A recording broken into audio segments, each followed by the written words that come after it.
Muy buenas, profesor. En este trabajo final tenemos el placer de exponer y contar los hechos sobre el arte románico y específicamente sobre lo que fue el primer románico.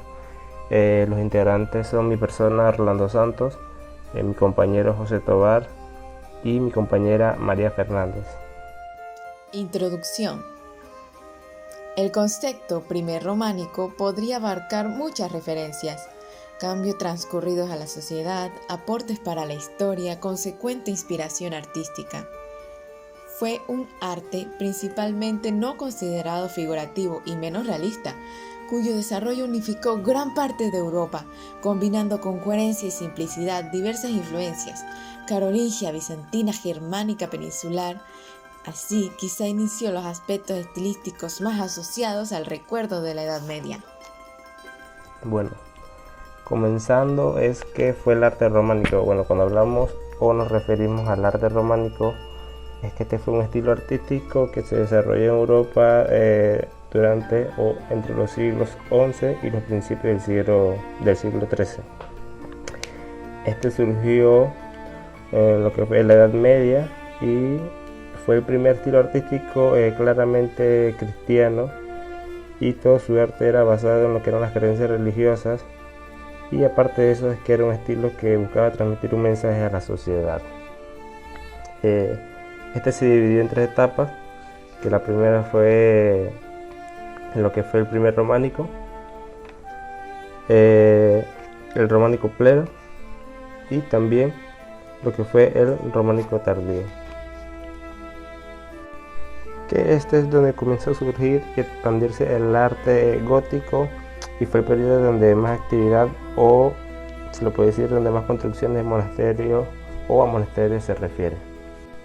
Bueno, cuando hablamos del primer románico, este se desarrolla a finales del siglo X, que es una época marcada por tener grandes cambios políticos y culturales, que en esta época se combinaban lo que eran elementos tradicionales con otros nuevos, haciendo que este tuviera diversas características.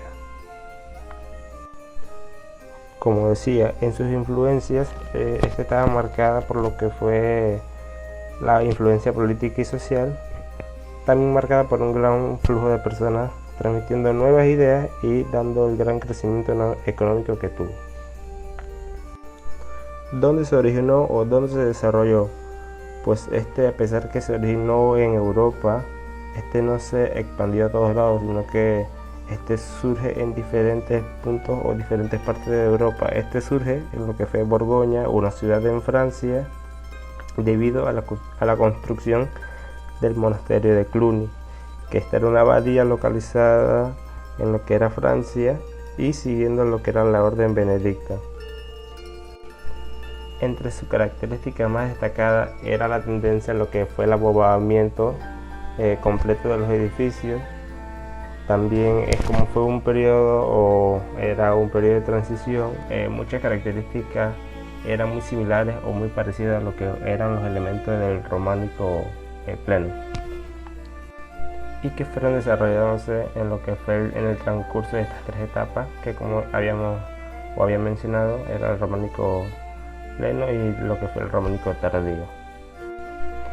En lo que escultura se refiere, se le denominaba una escultura monumental, ya que estaba muy ligada a lo que fue la arquitectura en ese entonces, y tenía una función en específico. Esta función era transmitir a sus pobladores un mensaje cristiano o lo que era la religión, y se caracterizaba por tener temas como el juicio, el pecado, el crucifijo o la Virgen. ¿Cuáles eran sus características? Bueno, tenía un marco arquitectónico lo que era muy geometrizado, las figuras eran muy rígidas, se usaba mucho lo que era la yuxtaposición, tenían carencia en lo que eran las expresiones y eran desproporcionadas. ¿Dónde se desarrollaba? Bueno, como comentábamos antes, se desarrollaba o se desarrolló lo que fue monasterios, iglesias, y se usaba principalmente para lo que era decorar la arquitectura, como las portadas en el exterior, los capiteles, la escultura extenta y el crucificado. Pintura.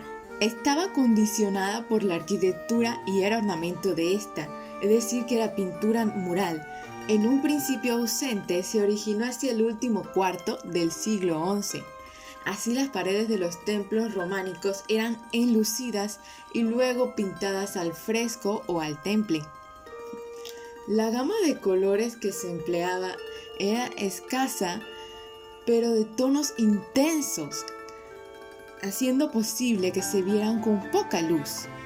Tenemos el blanco cal, el negro hollín, los pigmentos verde, ocra amarillo, azul y terracota. Las temáticas principales empleadas tenemos el Majestas Domi o Cristo en Majestad, usualmente en cerco ojival, Cristo sentado en su trono, con la mano derecha bendiciendo, con la izquierda portando las sagradas escrituras. Estos ejemplos se encuentran en la iglesia de San Piero al Monte en Civate, hacia el siglo XI, Cristo en Majestad y escena apocalíptica. Siguiente, la Santísima Virgen María. Ejemplo en la capilla del castillo de Ochepam. Narraciones bíblicas como el fresco de las vírgenes prudentes en el castillo de Appiano, hacia finales del siglo XII. En esa misma línea, los evangelios canónicos y apócrifos, como la escena de la Magdalena de la ermita de la Veracruz de Maderuelo. Y los bestiarios, ilustraciones de bestias reales o ficticias que encierran una lección moral. Aquí está el elefante de la ermita de San Baudelio y un conjunto de la iglesia de Santiago de Castellas, hacia los siglos XI y XII.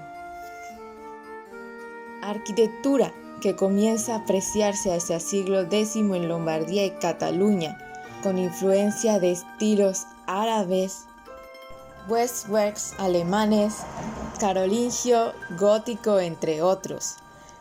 Así el arquitecto e historiador Josep Puig y Cadafalch considera que en la forma tardía de arquitectura prerrománica de Cataluña se presentan características del románico y lo clasifica como primer románico. De allí tenemos el monasterio de Santa María de Ripoll. Para la ampliación de este en el 1032, el monje Olivar promueve el estilo prerrománico. Seguida enlistamos las características. Empleo de piedra escuadrada pero no pulida, ábsides semicirculares, bóvedas pétreas de cañón y horno, naves más amplias y elevadas en comparación con el prerrománico, pilares como sustentación y no columnas. Al exterior, arquillos ciegos y fajas lombardas, ausencia de figuración escultórica y esbeltas torres con campanario. Otros ejemplos de obras arquitectónicas: Basílica di Sant'Ambrogio en Milán, Italia. Entre el 379 al 1099 vemos 3 naves sin transepto, ábsides, planta longitudinal, ladrillos son diversos, tiene cuadripórtico, aprecia la banda lombarda y 2 torres con campanario. El Duomo di Modena en Italia, del 1099 al 1319, con 3 ábsides y naves sin crucero, pilares alternados con columnas. La fachada va a reflejar el interior. Tiene arcos ciegos, pilastras masivas, pero destacan los relieves de Wilhelmo. Bóvedas, rosetón y portales son posteriores al románico. Abbaye de Saint-Martin du Ganigou, en Francia, del 997 al siglo XII, como uno de los principales conjuntos monasterios de su región, reúne las características naves, ábsides, pilares, una fachada que refleja el interior, la piedra escuadrada diversa, los capiteles de su claustro y la esbelta torre campanario. Los mosaicos. se ha llegado a decir que tal nombre era derivado del mundo del clásico, que se consideraba un arte tan magnífico que debía estar hecho por las musas. Además de eso, tiene un origen antiguo que se ha hallado en los mosaicos en Creta, Mesopotamia, Grecia, Roma e incluso el Imperio Bizantino. El bizantino es la creación del Imperio Romano, de Oriente mosaico griego y romano. Se combinó las tradiciones orientales y se dio lugar a los mosaicos con grandes cantidades de oro. Además de eso, aplican los mosaicos a la arquitectura religiosa, mientras que en el mundo romano se aplicaba a la arquitectura doméstica y cultural de su momento. Aquí en los templos podemos encontrar que se colocaba mucho en el estilo artístico, vegetación, animales fantásticos, geometría, pero lo que más resaltaba en todo era esa parte geométrica y simétrica dentro de la composición en el cual se hacían los mosaicos. En esto se pueden encontrar los mosaicos en el suelo o incluso en cualquier parte de las paredes que se construyera en el momento. No tenía un lugar específico, ellos preferían ponerlo en cualquier lugar. La pintura sustituye el mosaico. Esto piensa después del periodo de la Tercera Edad de Oro, en el cual los mosaicos se empezaron a continuar su utilización, pero durante un tiempo se apreciaba más la libertad compositiva que evidenciaba el estilo de la pintura, en el cual se hacía menos gasto y se daba una mejor composición al momento de hacer las pinturas. Esto tiene mucha referencia en esto en el San Marcos de Venecia, y esto también llevó un poco más de la influencia gótica, como el Simbao de Siu y otros pintores italianos. Por eso la pintura se dice que en la Tercera Edad, contando con precedentes interesantes del conjunto de las iglesias supuestas en Asia Menor, empezaban a utilizar este método, ya que era menos costoso y más compositivo. A la final llevaba más libertad de composición. Las características más imponentes que tenían eran el realismo de volumen, los claros oscuros o perspectivas de colores sombríos o sombras, perspectiva y dinamismo. Esto se llevaba mucho en cada una de sus composiciones, que daba ese aspecto de tener un objeto en movimiento o intentar darle un efecto de movimiento, peso al objeto e incluso un volumen y perspectiva real al objeto. Claro, de esto dependía de la posición en la que se encontrara el mosaico, se podía sentir esa perspectiva o hacía pensar al receptor que el objeto estaba ahí, pero estaba plasmado, pero estaba ahí en una perspectiva diferente.